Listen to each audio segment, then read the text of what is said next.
Nós vamos às últimas notícias da França através do repórter André Tal. Vamos acompanhar.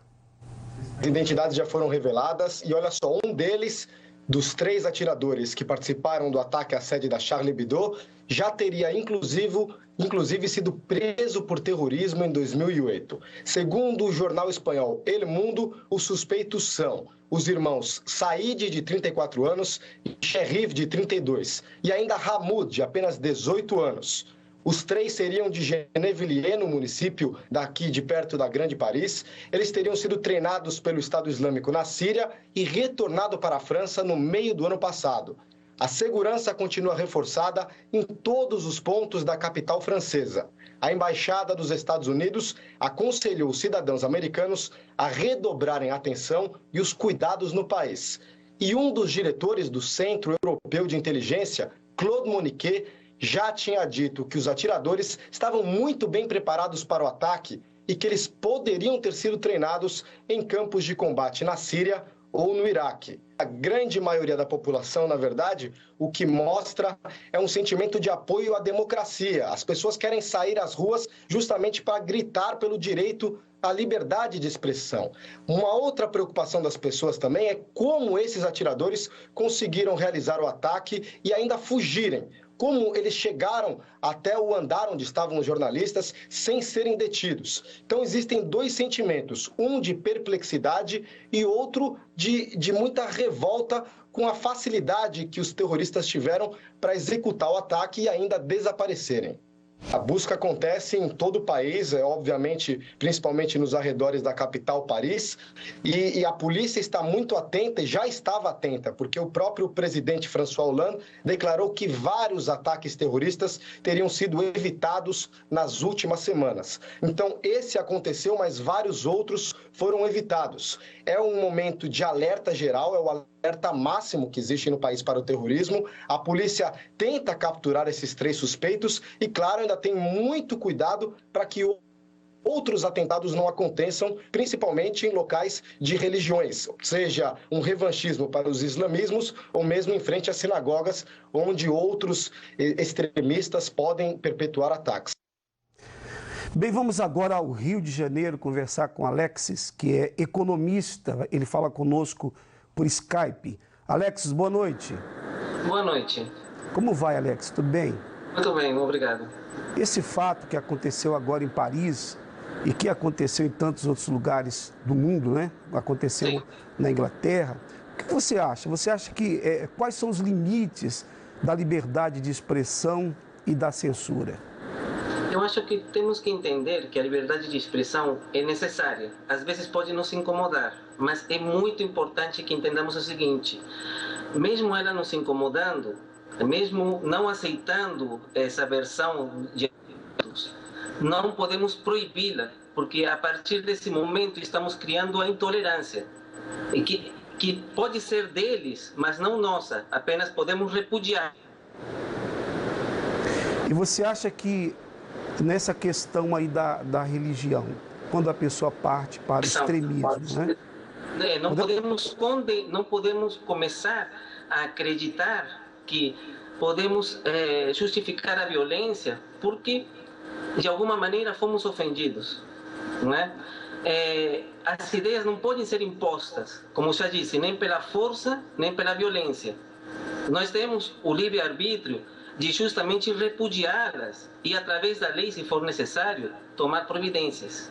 Essa é a nossa sociedade e é assim que temos que agir. Ok. No caso da revista, você acha que eles também desrespeitaram, foram muito além do que deveriam ao publicar, ao fazer aquela charge do profeta Maomé? Eu acredito que sim, de uma certa maneira podem ter extrapolado, né? Porque realmente muitos sentimentos vão acabar sendo ofendidos. Se fossem em outras religiões também, que alguém colocasse Cristo numa situação um pouco mais humilhante e que muitas pessoas se sentiriam ofendidas, né? Há o repúdio, e o repúdio ele é bem visto. Eu acho que a troca de ideias, os argumentos, o diálogo é o que tem que prevalecer. Evidentemente, até quando aparece, muitas vezes se critica o que aparece num canal de televisão, mas você tem o direito de trocar esse canal de televisão e questionar aquilo que está sendo colocado, mas jamais achar que você pode proibir, né, de maneira enfática, através da força, através da própria censura. Eu acho que não cabe censurar, apenas cabe discernir. Eu não gosto disso, eu não vou aceitá-lo, eu não vou apoiá-lo. Isso é que é importante. É importante que nossa sociedade progrida, né? Muitas vezes não é nem uma questão religiosa, às vezes até dos próprios valores. Muita gente diz, preservar os valores da família. Que valores são esses? Quem tem o direito de preservar o quê? Eu acho que tem que ter um diálogo e as pessoas têm que aprender a viver e deixar viver, conviver. Isso sempre que não afete a liberdade de outras pessoas. Quando você interfere com essa liberdade, sim, há esse limite. Mas enquanto esse limite não for ultrapassado, o livre-arbítrio ele tem que ser preservado. Eu não sei se me fiz entender bem. Sim, sim, muito claro, Alexis. Eu queria só fazer uma pergunta aqui. O que você acha? Claro, esse problema não é um problema francês, esse é um problema do mundo hoje em dia, né? Como o Domingos falou, já em vários países aconteceu esse tipo de ataque. Em 2005, se eu não me engano, foi na Dinamarca, com a primeira charge feita por um cartunista com respeito ao profeta Maomé, e com grande repercussão também. Agora, como você acha que os governos, por exemplo, agora a França, deveria reagir a esse ataque? Qual uma medida? Você tem alguma sugestão, uma forma de lidar com isso? Eu acredito que o principal é começar com a transparência. É muito fácil acusar de onde vêm esses ataques, né? Eu acho que primeiro tem que ser identificados os culpados, sempre procurar e sempre não simplesmente jogar na mídia o que pode ter acontecido. Se diz que foi disso, que foi daquilo, que foi tal grupo.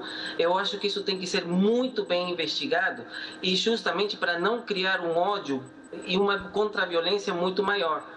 Você dizer que foi um determinado grupo e que foi desse jeito, sem antes pelo menos ter falado com essas pessoas, ter identificado, ter interrogado, é muito perigoso. Você começa a criar uma insuflação de ódio que acaba avançando muito mais, que não resolve. Agora, eu acho que também é importante os próprios governos terem a mesma transparência.